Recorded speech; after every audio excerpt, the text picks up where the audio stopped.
Sabi niya, may AX dahil sa speaker, may tupad dahil sa speaker. Kulang na lang sabihin niya, may lindol dahil sa speaker, may ulan dahil sa speaker. Kaya makikita po natin talaga ang fairness dito ng House of Representatives kung si Congresswoman Luistro ay mag-resign as Committee on Justice Chair.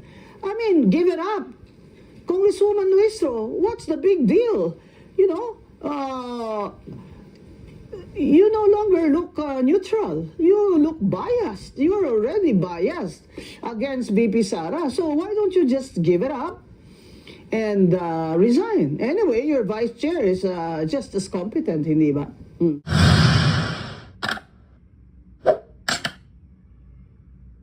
Ako po, Attorney Rowena Guanzon po ang inyong lingkod dito sa Net25.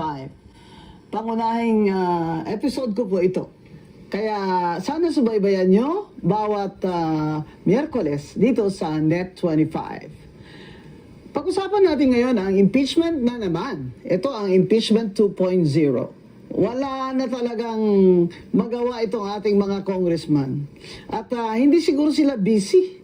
Kaya impeachment na naman. Pero this time, pagbabago tayong konti, may impeachment din against Bongbong Marcos. Pero ang sinasabi ni Congressman Erice, yun daw nag-file na complainant ay abogado ng First Lady Lisa Marcos. At sinabi din ni Gabriela Party List Chair, Lisa Masa, na yung kanyang pagtalakay ng House of Reps Committee doon sa impeachment complaint against Bongbong Marcos ay scripted. Ang tanong talaga ng mga kababayan natin, maniniwala pa ba kami sa inyo? Sa mga pinaggagawa nyo, sa flood control, kickbacks nyo, sa mga substandard projects na mga allocables nyo, mga congressman, hindi naman lahat, ano po? Pero maniniwala pa ba kami? Maniniwala pa ba ang mga tao sa inyo? Na impeachment na naman ang pinaka-importanting trabaho ng ating House of Representatives ngayon. Tingnan po natin ang Committee on Justice. Ano nangyari kay Congressman Abante? Biglang nag-walk out kasi pagbobotohan yung sufficiency in form ng complaint ay talo siya. Siya lang ang no. Di ba? Yes sila lahat. Siyempre, pati mga BBM na congressman. Yes, there's got to be a catch. Yun ang sinasabi ni Lisa Masa ng Gabriela na scripted. Di ba? At yun ang sinasabi ni Congressman Erice na dummy complaint lang ito. Pero nag-walk out si Congressman Abante. Very famous yan si Congressman Abante, yung picture niya na nakalawit yung dila niya. At yung kanyang eleksyon sa Manila ay talo siya sa botohan pero panalo siya sa panalo siya sa laro. Kaya itong si Congressman Abante ay naging katawa-tawa sa kanyang mga kasamahan dyan. It shows the demeanor of your congressman. Tingnan nyo sila. They're laughing. It seems that they don't take this seriously. Unlike in other countries where impeachment proceedings are a serious matter. You imagine you're trying to remove the president and the vice president of our country. So, tingnan nyo rin kung maniniwala pa ba tayo na itong Committee on Justice na ito will have fairness. Kasi sa due process po, nakalagay, lalo na doon sa decision ng Supreme Court, doon sa first case ng impeachment ni VP Sara, that declared it invalid and unconstitutional, ano sabi doon talagang emphasis ng due process ay fairness. Walang arbitrariness, di ba?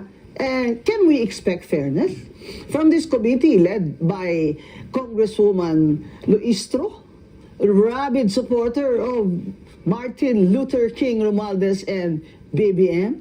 Can we expect fairness from Congresswoman Luistro, who was also the same, if I'm not mistaken, chair of the Committee on Justice in the first impeachment complaint versus VP Sara?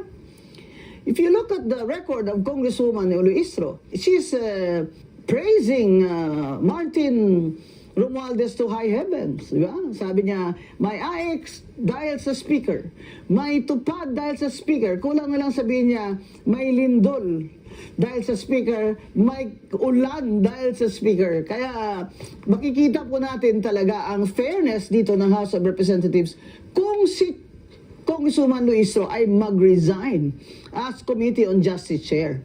I mean, give it up. Congresswoman Luistro, what's the big deal? You know, you no longer look neutral. You look biased. You're already biased against BP Sara. So why don't you just give it up and resign? Anyway, your vice chair is just as competent, hindi ba? Kaya dyan sa House of Reps, maraming congressman na nagde-declare ng opposite view against the Supreme Court final decision. At si SP Senate President Soto ay gayon din. Ang sinasabi niya na pag sinasabi ng Supreme Court, ito dapat yung mga rules nyo dyan sa House of Reps sa impeachment, ay ito ay overreach na ng Supreme Court at hindi na ito pwede. Sabi niya, the Supreme Court's already making laws. It's no longer just judicial review. So, masasabi ko naman dyan when I interviewed Senate President Soto is, well, you know, if you keep on doing that, and you keep on criticizing the Supreme Court decision, SP, you will look biased. And you know, you're the Senate President. My gosh. It's better that you just lay it to rest and then continue the work there, is it not?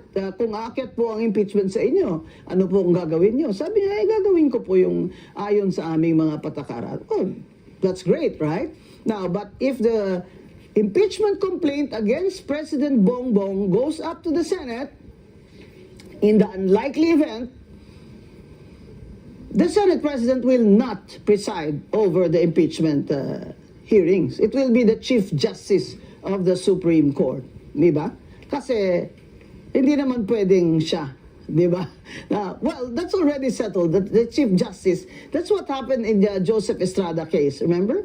So, ang tanong ko kay Senate President Soto when I interviewed him is, in your personal opinion, SP, okay pa ba itong impeachment na ito? We're already 2 years from the election? Sobra na, di ba? And he said, in his opinion, it's really already impractical. So tingnan natin ang ating House of Representatives kung paano sila gumalaw at yung demeanor lang nila. Kaya sigurado aakyat ang impeachment complaint. Pero kailangan nila, again, this time, they have to follow the rules according to the last Supreme Court decision.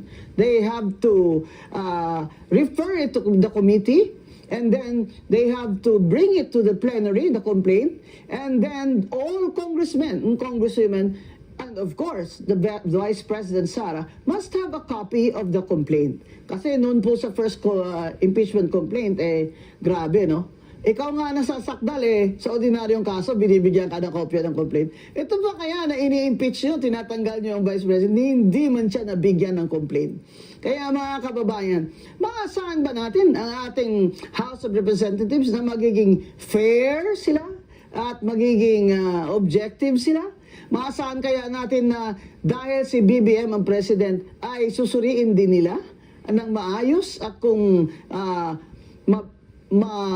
may bigat naman yung mga kausa o grounds ay iakyat nila din sa Senado. Isa po sa mga grounds dyan ang pagdodroga niya dahil siya ay sinasabing addicted to cocaine. Na simula pa 12 years old siya, sinabi na ng kapatid niya na Senator Amy na siya ay addicted to cocaine.